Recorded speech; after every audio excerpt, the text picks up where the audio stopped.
एक कस्बे में एक विधवा अंधी औरत रहती थी। उसका एक बेटा था जिसके पालन पोषण की सारी जिम्मेदारी उसके कंधों पर थी। वह अपने बेटे को पढ़ा लिखा कर एक बहुत बड़ा आदमी बनाना चाहती थी, इसलिए उसने उसका दाखिला कस्बे के सबसे अच्छे स्कूल में किया। वे दिन रात मेहनत करती ताकि बेटे की स्कूल की फीस दे सके।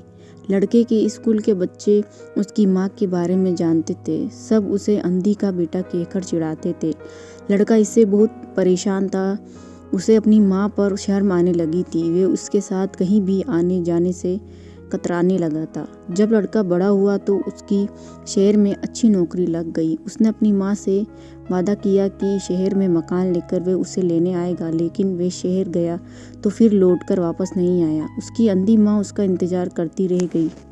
कई महीने बीत गए, लड़के की कोई खबर नहीं आई। अंधी एक दिन उससे रहा नहीं गया और वे बेटे से मिलने शहर पहुंच गई। पूछते पूछते वे बेटे के ऑफिस पहुंची। वहां सिक्योरिटी गार्ड ने उसे रोक दिया। अंधी औरत ने गार्ड को अपने बेटे का नाम बताया और बोली कि उससे जाकर कह दो कि गांव से कोई मिलने आया है। गार्ड ने जाकर उसके बेटे को बताया। बेटे ने ऑफिस की खिड़की से देखा तो उसे अपनी माँ गेट के बाहर खड़ी नजर आई। वह ऑफिस में सबके सामने अपनी माँ की वजह से शर्मिंदा नहीं होना चाहता था। उसने कहला दिया कि वह ऑफिस में नहीं है। अंधी औरत वहां से चली गई। शाम को वह लड़का ऑफिस से घर जाने के लिए निकला। रास्ते में एक जगह काफ़ी भीड़ जमा थी। वह अपनी गाड़ी रोककर भीड़ के पास पहुंचा और बीच सड़क में अपनी माँ को मरा पाया। उसके हाथ में एक चिट्ठी थी जिसमें लिखा था, बेटा बड़े दिन हो गए थे, तेरी कोई खबर नहीं मिली। चिंता हो रही थी इसलिए तुझसे मिलने चली आई। तू तो अब बड़ा आदमी बन गया है। तुझसे मिलना अब शायद मुझ गरीब की किस्मत में नहीं, लेकिन मैं बहुत खुश हूँ तेरे लिए। तूने अपना ही नहीं मेरा सपना भी पूरा किया।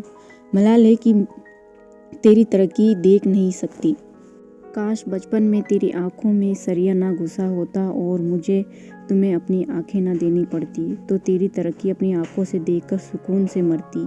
तेरी अंधी माँ। ये पढ़कर लड़का फूट फूट कर रोने लगा। जिस अंधी माँ पर उसे शर्म आती थी, उसने उसके लिए इतना बड़ा बलिदान किया है। वह आत्मग्लानि से भर उठा और जिंदगी भर खुद को माफ़ नहीं कर पाया।